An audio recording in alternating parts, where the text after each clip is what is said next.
Welcome back to episode 87 of 5 Minutes of X. I'm reading every mutant comic Marvel ever made month by month. 5 minutes is negotiable as always. This week, there are 4 mutants across 3 books. No X-Peeps, though. I miss you, X-Peeps.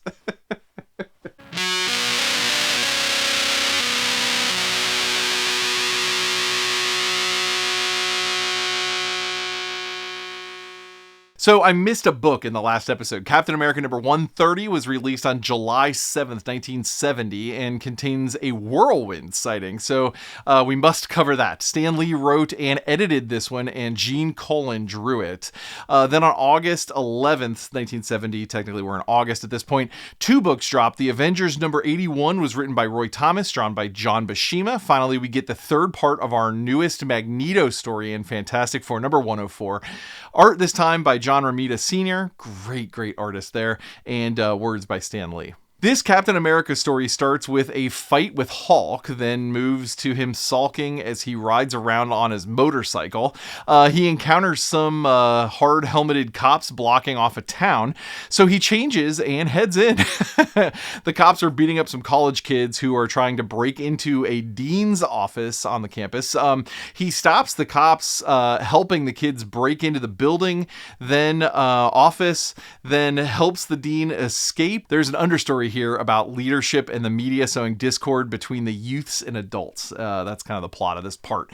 Cap goes on TV to talk some sense into all Americans. Then a hooded baddie orders a bunch of F-listers to attack. If this all sounds disjointed, it's because it is. But when Whirlwind attacks, I'll be there. He does have a new outfit here, but we never get a full body shot of him in this particular issue. Caps makes short work of these losers before they retreat. Moving on to Avengers number 81. Very dramatic cover here. This is the end of a superhero when a legend dies. But then on the splash page, we see dies a legend. It's just, oh man, all these dudes sticking manly poses. It's just, you may remember from the last ish, the team is splitting up to fight different baddies. Black Panther does indeed seem to leave the team here to fight the baddies, making his school's neighborhood less safe. Cap, Hawk, Quicksilver, and Thor are going after this new villain team, the Zodiac. And for the rest of this issue, we will focus on the other half of the Avengers, Goliath, Vision, and Scarlet Witch. Oh, and that badass Indian dude, Red Wolf. He's not on the team, but he's just accepting their help. It's pretty cool. This story gets wild really fast. Cornelius Van Lunt continues his bad boy ways. Odd that Iron Man didn't join this team, considering Van Lunt was the reason that the Avengers had to pay rent to begin with. Anyway, he has access to space planes with lasers and missiles. So Van Lunt's lackeys shoot down the Avengers jet, and Vision responds by taking out the bad boy plane while theirs crashes, spreading the Avengers all over the desert. When he returns, we get our cover reference, and Scarlet Witch is face down in a puddle of water, but she's fine. Then Van Lunt's men capture Viz and Wanda with some Tommy guns, which wouldn't really work on either one of them, but here we are. But they're taken to his half medieval, half Spanish villa house, where Viz is offered a job. This house, first of all, looks awesome.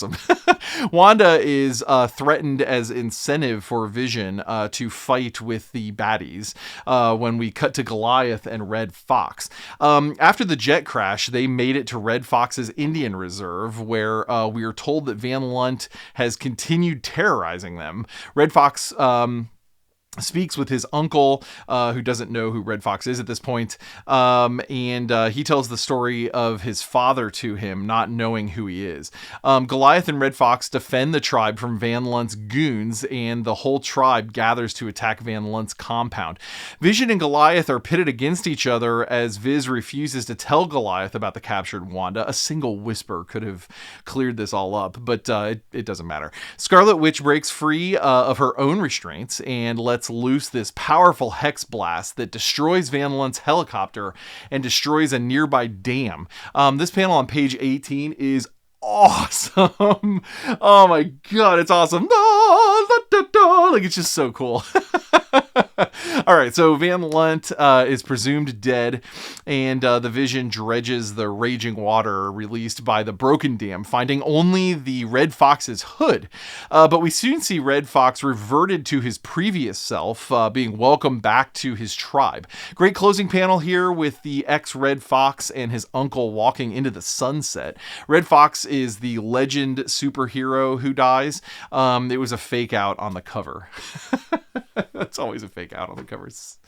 That's comics. So on to the third part of the Fantastic Four Magneto story. Fantastic Four 104 opens with Submariner refusing to work with the First Family, even though they have the same goal. He flies off to Mags McBags, and the two threaten each other, but after the exchange, Submariner is going to help Magneto just to save his wife. So he flies off again following orders. Magneto is taking over NYC and has his eyes on all of the USA, then all of humans on Earth. Nixon is big mad when the Fantastic Four call him and doesn't believe that Namor isn't the enemy. Some punching happens and we cut to Magneto speaking with the two wives. Invisible Girl here goads him and he releases her. Then she turns invisible, which I guess she couldn't before, but then Magneto encases Sue in a bunch of spare nuts and bolts, and she relents after some threatening. Both women are put into glass tubes. When are we going to be done with glass tubes? When are we going to be done with glass tubes? Okay, so everyone from all sides of this engagement show up, and Crystal, an Inhuman who fights alongside of the Fantastic Four, casts some lightning while Reed Richards uses a doohickey on Magneto. It puts him in a magnet-stopping cone that continues to exist after the doohickey is turned off. It imprisons Mags McBags. Reed says the cone will remain until the militia arrives, and the issue just sort of ends.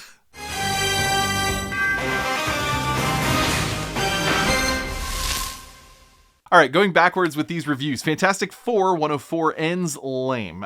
It's a really cool 3-part story. It probably should have just been a 3-part story, so it's perfect in length, but it just couldn't stick the landing. That silly cone will disappear when the militia appear to capture Magneto, but he's not gonna be helpless once the cone goes away. I don't know. Reed just effectively let Magneto go. I don't understand this. The Red Fox story is a lot of great setup, but here again, the landing leaves a ton to be desired. Give me some interpersonal conflict here, where Red Fox must think twice before actually doing the killing or something. I don't know. I love that Wanda is apparently back to full strength, but maybe let Red Fox get the win here. I don't know. It's kind of an odd look. I'm Team Scarlet Witch for sure, but from a narrative perspective, she totally stole his thunder on this one, and he's sort of like this underserved Native American who should have won the day. That last page where he's reunited with the tribe, though, that's a cool page. Finally, the Cap story. All right, so it's 1970 and college kids are protesting the Vietnam War. Cap would totally be on the students' side, but this story is clearly written by people who just don't get it, man. Says the 45-year-old Gen Xer whose heroes have all committed suicide. All right, so mission complete, X-Team. All of the character info, reading lists, and side projects live at Jordy.com. Catch new episodes Wednesdays at noon and Fridays at 4 p.m. Eastern. We won't see Magneto again for a year.